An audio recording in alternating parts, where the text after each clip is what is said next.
A very good morning at class. आप सब बच्चे अच्छे हैं, अपनी अपनी पढ़ाई कर रहे हैं सब बच्चे। मैं आपको साइंस में 6 चैप्टर तक पढ़ा चुकी हूँ और 6 चैप्टर्स तक मैंने वर्कशीट्स भी भेज दी हैं आपको। आप सब बच्चे अपना अपना काम फटाफट टाइम पर करके मुझे सेंड कीजिए, जिससे मैं उसको चेक कर सकूँ और आपको मार्क्स दे सकूँ। ठीक है ना?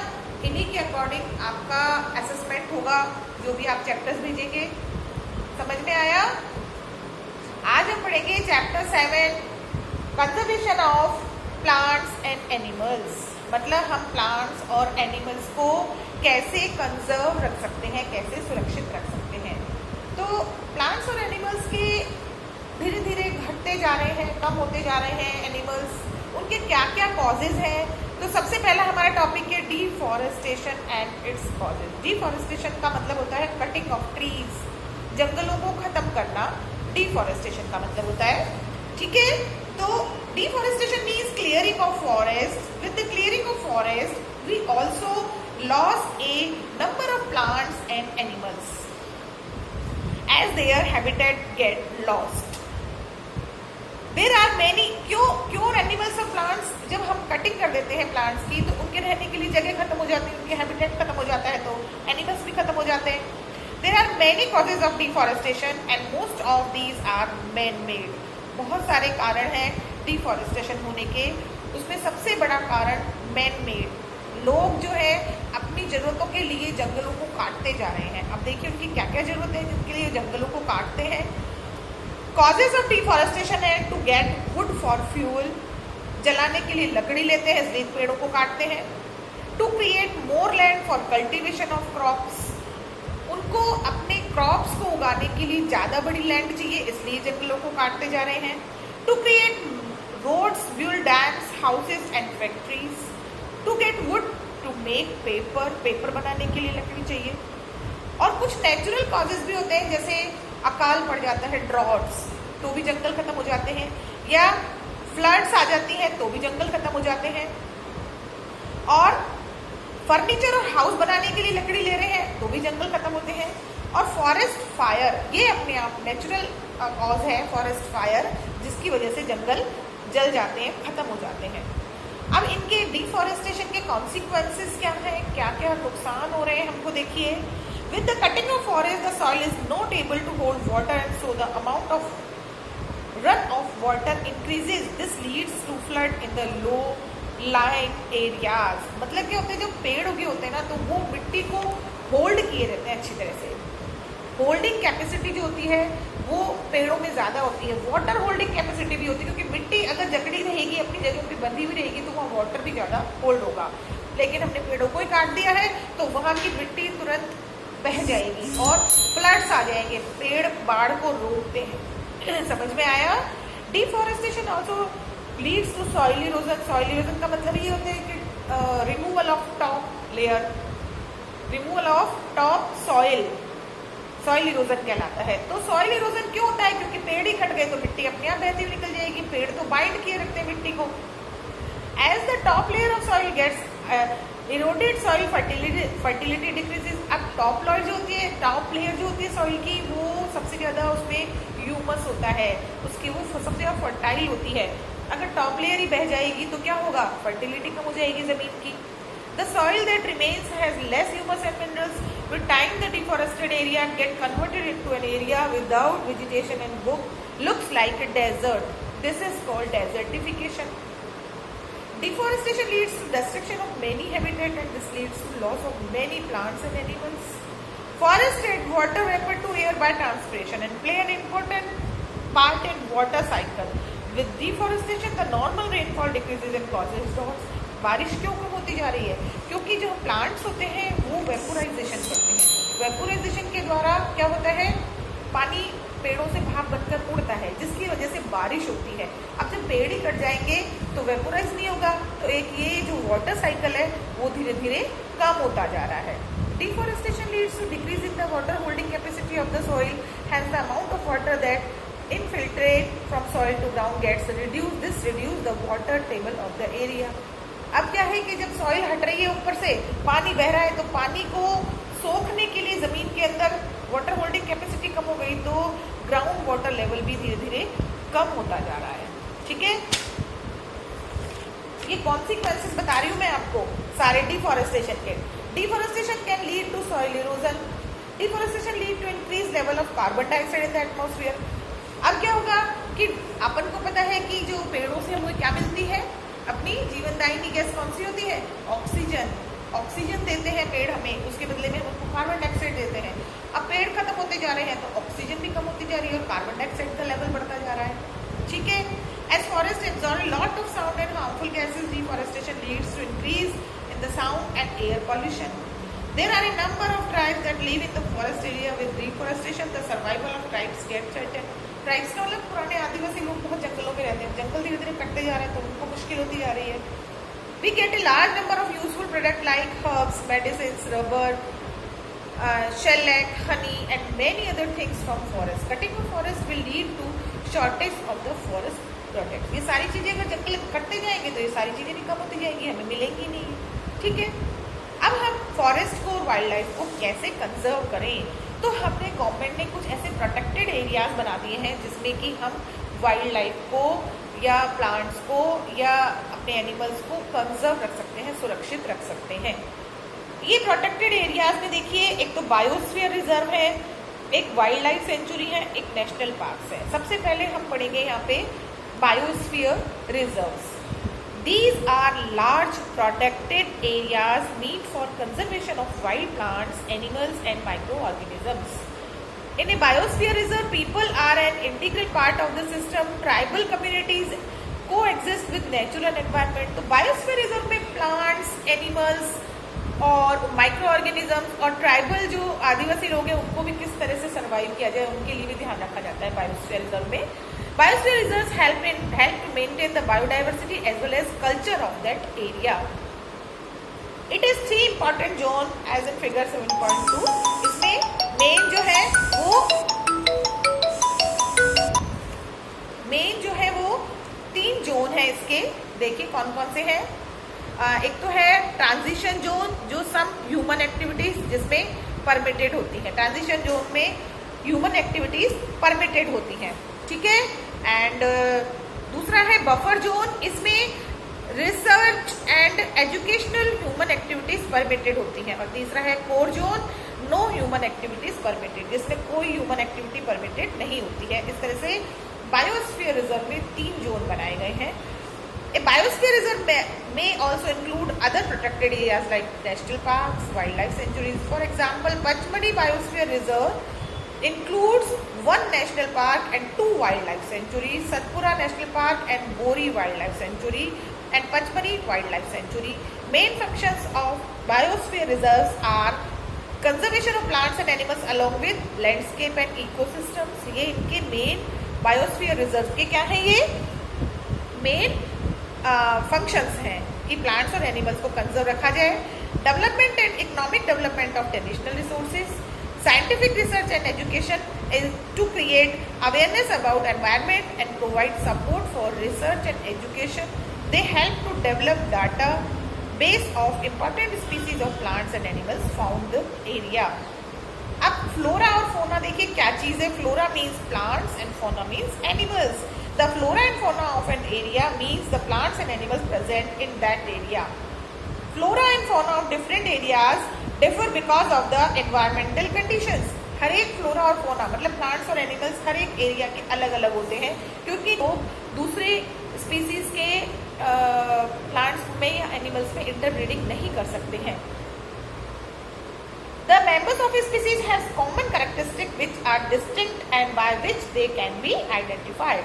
For example, dogs, cats, human beings, mango, neem, people are all different species. Cats interbreeded with cats only and dogs interbreeded with dogs only and not with the other animals. समझ में आया? अब है wildlife century.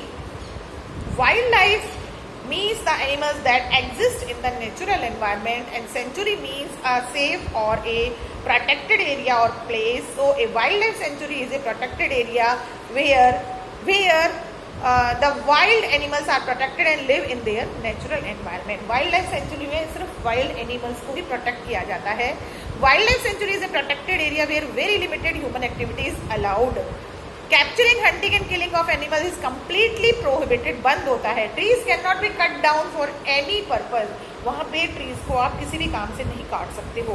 Clearing of the forest for agriculture is completely band, आप agriculture के लिए वहाँ के फॉरेस्ट को क्लियर नहीं कर सकते हो। People can collect firewood, fruits, medicinal plants and minor forest products in small amount. It is not physically fence to restrict the public from entering and so roaming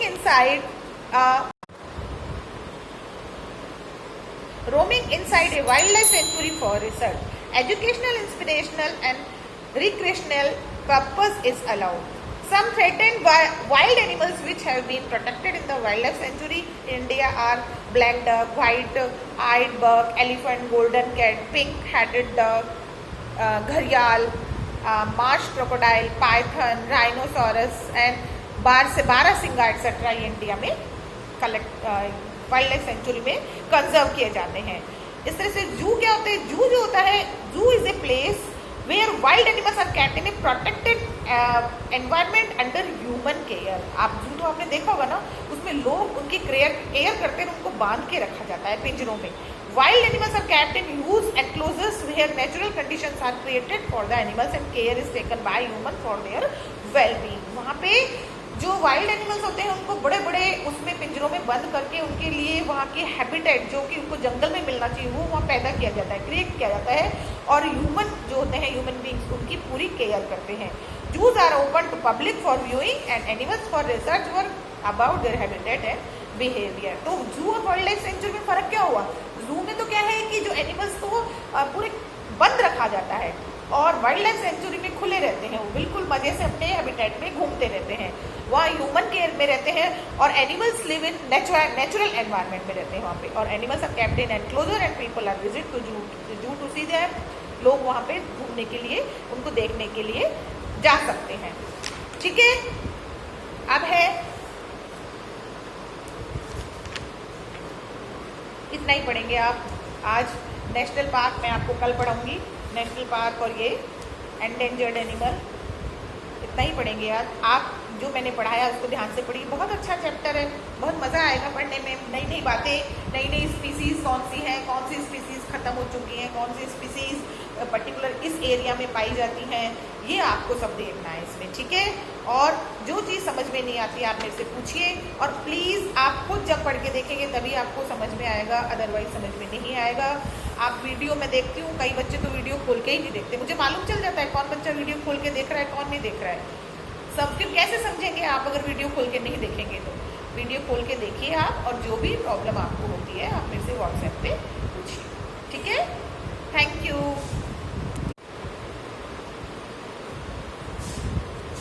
a very good morning 8th class. आप सब बच्चे अच्छे हैं, अपनी अपनी पढ़ाई कर रहे हैं सब बच्चे।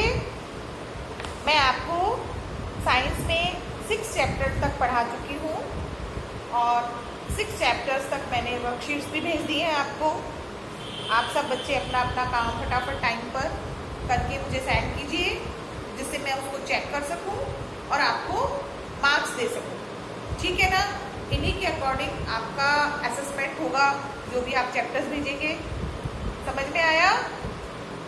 आज हम पढ़ेंगे chapter 7, conservation of plants and animals. मतलब हम प्लांट्स और एनिमल्स को कैसे कंजर्व रख सकते हैं, कैसे सुरक्षित रख सकते हैं। तो प्लांट्स और एनिमल्स के धीरे धीरे घटते जा रहे हैं, कम होते जा रहे हैं एनिमल्स, उनके क्या क्या कॉजेज हैं। तो सबसे पहला हमारा टॉपिक है deforestation and its causes. Deforestation का मतलब होता है कटिंग ऑफ ट्रीज, जंगलों को खत्म करना, डिफॉरेस्टेशन का मतलब होता है। ठीक है, तो deforestation means clearing of forest. With the clearing of forest, we also lost a number of plants and animals as their habitat get lost. There are many. क्यों animals और plants जब हम कटिंग कर देते हैं प्लांट्स की, तो उनके रहने के लिए जगह खत्म हो जाती है, उनके हैबिटेट खत्म हो जाता है, तो एनिमल्स भी खत्म हो जाते हैं। There are many causes of deforestation and most of these are man made. बहुत सारे कारण हैं डिफॉरेस्टेशन होने के, उसमें सबसे बड़ा कारण मैन मेड। लोग जो है अपनी ज़रूरतों के लिए जंगलों को काटते जा रहे हैं। अब देखिए उनकी क्या क्या ज़रूरत है जिनके लिए जंगलों को काटते हैं। कॉजेज ऑफ डिफॉरेस्टेशन है to get wood for fuel, जलाने के लिए लकड़ी लेते हैं इसलिए पेड़ों को काटते हैं। To create more land for cultivation of crops, उनको अपने क्रॉप्स को उगाने के लिए ज़्यादा बड़ी लैंड चाहिए इसलिए जंगलों को काटते जा रहे हैं। To create roads, build dams, houses and factories. To get wood to make paper, paper बनाने के लिए लकड़ी चाहिए। और कुछ नेचुरल कॉजेज भी होते हैं, जैसे अकाल पड़ जाता है, ड्रॉट्स, तो भी जंगल खत्म हो जाते हैं, या फ्लड्स आ जाती हैं तो भी जंगल खत्म हो जाते हैं। और फर्नीचर और हाउस बनाने के लिए लकड़ी ले रहे हैं तो भी जंगल खत्म होते हैं। और फॉरेस्ट फायर, ये अपने आप नेचुरल कॉज है फॉरेस्ट फायर, जिसकी वजह से जंगल जल जाते हैं, खत्म हो जाते हैं। अब इनके डिफॉरेस्टेशन के कॉन्सिक्वेंसेस क्या हैं, क्या क्या नुकसान हो रहे हैं हमको देखिए। With the cutting of forest the soil is not able to hold water and so the amount of run off water increases, this leads to flood in the low lying areas. मतलब क्या होते हैं, जो पेड़ उगे होते हैं ना, तो वो मिट्टी को होल्ड किए रहते हैं अच्छी तरह से। होल्डिंग कैपेसिटी जो होती है वो पेड़ों में ज़्यादा होती है। वाटर होल्डिंग कैपेसिटी भी होती है, क्योंकि मिट्टी अगर जकड़ी रहेगी, अपनी जगह पे बंधी हुई रहेगी, तो वहाँ वाटर भी ज़्यादा होल्ड होगा। लेकिन हमने पेड़ों को ही काट दिया है तो वहाँ की मिट्टी तुरंत बह जाएगी और फ्लड्स आ जाएंगे। पेड़ बाढ़ को रोकते हैं। समझ में आया। Deforestation also leads to soil erosion. Soil erosion का मतलब ये होता है कि removal of top layer, removal of top soil, soil erosion कहलाता है। तो सॉइल इरोजन क्यों होता है, क्योंकि पेड़ ही कट गए तो मिट्टी अपने आप बहती हुई निकल जाएगी। पेड़ तो बाइंड किए रखते हैं मिट्टी को। As the top layer of soil gets eroded, soil fertility decreases. अब टॉप लेयर जो होती है, टॉप लेयर जो होती है सॉइल की, वो सबसे ज़्यादा उसमें ह्यूमस होता है, उसकी वो सबसे ज़्यादा फर्टाइल होती है। अगर टॉप लेयर ही बह जाएगी तो क्या होगा, फर्टिलिटी कम हो जाएगी ज़मीन की। The soil that remains has less humus and minerals. With time, the deforested area get converted into an area without vegetation and looks like a desert. This is called desertification. Deforestation leads to destruction of many habitat, and this leads to loss of many plants and animals. Forests add water vapor to air by transpiration and play an important part in water cycle. With deforestation, the normal rainfall decreases and causes droughts. बारिश क्यों कम होती जा रही है, क्योंकि जो plants होते हैं वो वेपोराइजेशन करते हैं। वेपोराइजेशन के द्वारा क्या होता है, पानी पेड़ों से भाप बनकर उड़ता है, जिसकी वजह से बारिश होती है। अब जब पेड़ ही कट जाएंगे तो वेपोराइज नहीं होगा, तो एक ये जो वाटर साइकिल है वो धीरे धीरे कम होता जा रहा है। Deforestation leads to decrease in the water holding capacity of the soil, hence the amount of water that infiltrate from soil to ground gets reduced. This reduce the water table of the area. अब क्या है कि जब soil हट रही है, ऊपर से पानी बह रहा है, तो पानी को सोखने के लिए जमीन के अंदर वाटर होल्डिंग कैपेसिटी कम हो गई, तो ग्राउंड वाटर लेवल भी धीरे धीरे कम होता जा रहा है। ठीक है, ये कॉन्सिक्वेंसेस बता रही हूँ मैं आपको सारे डिफॉरेस्टेशन के। Deforestation can lead to soil erosion. Deforestation lead to increase level of carbon dioxide in the atmosphere. अब क्या होगा कि अपन को पता है कि जो पेड़ों से हमें क्या मिलती है, अपनी जीवनदायिनी गैस कौन सी होती है, ऑक्सीजन। ऑक्सीजन देते हैं पेड़ हमें, उसके बदले में हमको कार्बन डाइऑक्साइड देते हैं। अब पेड़ खत्म होते जा रहे हैं तो ऑक्सीजन भी कम होती जा रही है और कार्बन डाइऑक्साइड का लेवल बढ़ता जा रहा है। ठीक है, as forest absorb lot of sound and harmful gases, deforestation leads to increase in the sound and air pollution.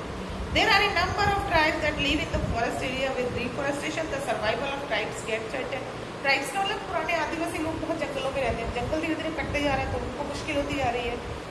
We get a large number of useful products like herbs, medicines, rubber, shellac, honey and many other things from forest. Cutting of forest will lead to shortage of the forest products. ये सारी चीज़ें अगर जंगल कटते जाएंगे तो ये सारी चीज़ें भी कम होती जाएंगी, हमें मिलेंगी नहीं.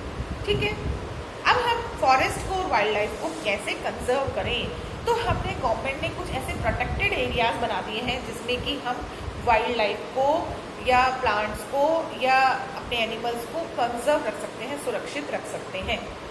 ये प्रोटेक्टेड एरियाज में देखिए, एक तो बायोस्फीयर रिजर्व है, एक वाइल्ड लाइफ सेंचुरी है, एक नेशनल पार्क है। सबसे पहले हम पढ़ेंगे यहाँ पे biosphere reserves. These are large protected areas meant for conservation of wild plants, animals and microorganisms. In a biosphere reserve, people are an integral part of the system. Tribal communities coexist with natural environment. तो biosphere reserve में plants, animals और micro organisms और tribal जो आदिवासी लोग हैं उनको भी किस तरह से सर्वाइव किया जाए उनके लिए भी ध्यान रखा जाता है बायोस्फीयर रिजर्व में। Biosphere reserves help to maintain the biodiversity as well as culture of that area. It is 3 important zone as in figure 7.2. इसमें मेन जो है वो 3 जोन है इसके। देखिए कौन कौन से हैं। एक तो है ट्रांजिशन जोन, जो सम ह्यूमन एक्टिविटीज जिसमें परमिटेड होती है। ट्रांजिशन जोन में ह्यूमन एक्टिविटीज परमिटेड होती हैं, ठीक है। एंड दूसरा है बफर जोन, इसमें research and educational human activities permitted होती हैं। और तीसरा है core zone, no human activities permitted, जिसमें कोई ह्यूमन एक्टिविटी परमिटेड नहीं होती है। इस तरह से बायोस्फीयर रिजर्व में 3 जोन बनाए गए हैं। A biosphere reserve may also include other protected areas like national parks, wildlife sanctuaries. For example, Pachmadi Biosphere Reserve includes 1 national park and 2 wildlife sanctuaries, Satpura National Park and Bori Wildlife Sanctuary and Pachmadi Wildlife Sanctuary. Main functions of biosphere reserves are conservation of plants and animals along with landscape and ecosystems. ये इनके main biosphere reserve के क्या हैं, ये main functions हैं कि plants और animals को कंजर्व रखा जाए। Development and economic development of traditional resources, scientific research and education is to create awareness about environment and provide support for research and education. They help to develop data base of important species of plants and animals found area. अब flora और fauna देखिए क्या चीज़ है। Flora means plants and fauna means animals. The flora and fauna of an area means the plants and animals present in that area. Flora and fauna of different areas differ because of the environmental conditions. हर एक flora और फोना मतलब plants और animals हर एक area के अलग अलग होते हैं, क्योंकि लोग दूसरे स्पीसीज के प्लांट्स में या एनिमल्स में इंटरब्रीडिंग नहीं कर सकते हैं।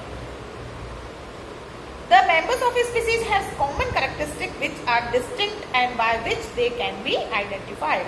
For example, dogs, cats, human beings, mango, neem, people are all different species. Cats interbreeded with cats only and dogs interbreeded with dogs only and not with the other animals. समझ में आया? अब है wildlife century. Wild life means the animals that exist in the natural environment and sanctuary means a safe or a protected area or place. So a wildlife sanctuary is a protected area where the wild animals are protected and live in their natural environment. Wildlife sanctuary में सिर्फ wild animals को ही protect किया जाता है। Wildlife sanctuary is a protected area where very limited human activity is allowed. Capturing, hunting and killing of animals is completely prohibited, बंद होता है। Trees cannot be cut down for any purpose. वहाँ पे trees को आप किसी भी काम से नहीं काट सकते हो। Clearing of the forest for agriculture is completely banned. आप एग्रीकल्चर के लिए वहाँ के फॉरेस्ट को क्लियर नहीं कर सकते हो। People can collect firewood, fruits, medicinal plants and minor forest products in a small amount. It is not physically fenced to restrict the public from entering and so roaming inside a wildlife sanctuary for research, educational, inspirational and recreational purpose is allowed. Some threatened wild animals which have been protected in the wildlife sanctuary in India are black duck, white-eyed buck, elephant, golden cat, pink-headed duck, घड़ियाल, marsh crocodile, python, rhinoceros and barasingha etcetera ये India में wildlife sanctuary में conserve किए जाते हैं। इस तरह से जू क्या होता है? जू जो होता है, zoo is a place where wild animals are kept in a protected environment under human care. आप जू तो आपने देखा होगा ना, उसमें लोग उनकी केयर करते हैं, उनको बांध के रखा जाता है पिंजरों में। Wild animals are kept in huge enclosures where natural conditions are created for the animals and care is taken by humans for their well-being. वहाँ पे जो वाइल्ड एनिमल्स होते हैं उनको बड़े बड़े उसमें पिंजरों में बंद करके उनके लिए वहाँ के हैबिटेट जो कि उनको जंगल में मिलना चाहिए वो वहाँ पैदा किया जाता है, क्रिएट किया जाता है, और ह्यूमन जो होते हैं ह्यूमन बींग्स उनकी पूरी केयर करते हैं. Zoos are open to public for viewing and animals for research work about their habitat and behaviour. तो जू और वाइल्ड लाइफ सेंचुरी में फर्क क्या हुआ? जू में तो क्या है कि जो एनिमल्स को पूरे बंद रखा जाता है और वाइल्ड लाइफ सेंचुरी में खुले रहते हैं, वो बिल्कुल मजे से अपने हैबिटेट में घूमते रहते हैं. वहाँ ह्यूमन केयर में रहते हैं और animals live in natural environment में रहते हैं वहाँ पे. और animals are kept in enclosure and people are visit to zoo to see there. लोग वहाँ पे घूमने के लिए, उनको देखने के लिए जा सकते हैं. ठीक है, अब है इतना ही पढ़ेंगे आप आज. नेशनल पार्क मैं आपको कल पढ़ाऊंगी. नेशनल पार्क और ये एंडेंजर्ड एनिमल इतना ही पढ़ेंगे आज. आप जो मैंने पढ़ाया उसको ध्यान से पढ़िए. बहुत अच्छा चैप्टर है, बहुत मज़ा आएगा पढ़ने में. नई नई बातें, नई नई स्पीसीज़ कौन सी हैं, कौन सी स्पीसीज़ ख़त्म हो चुकी हैं, कौन सी स्पीसीज़ पर्टिकुलर इस एरिया में पाई जाती हैं, ये आपको सब देखना है इसमें. ठीक है, और जो चीज़ समझ में नहीं आती आप मेरे से पूछिए. और प्लीज़ आप खुद जब पढ़ के देखेंगे तभी आपको समझ में आएगा, अदरवाइज समझ में नहीं आएगा. आप वीडियो में देखती हूँ, कई बच्चे तो वीडियो खोल के ही नहीं देखते. मुझे मालूम चल जाता है कौन बच्चा वीडियो खोल के देख रहा है, कौन नहीं देख रहा है. सब फिर कैसे समझेंगे आप अगर वीडियो खोल के नहीं देखेंगे? तो वीडियो खोल के देखिए आप, और जो भी प्रॉब्लम आपको होती है आप मेरे से व्हाट्सएप पे पूछिए. ठीक है, थैंक यू.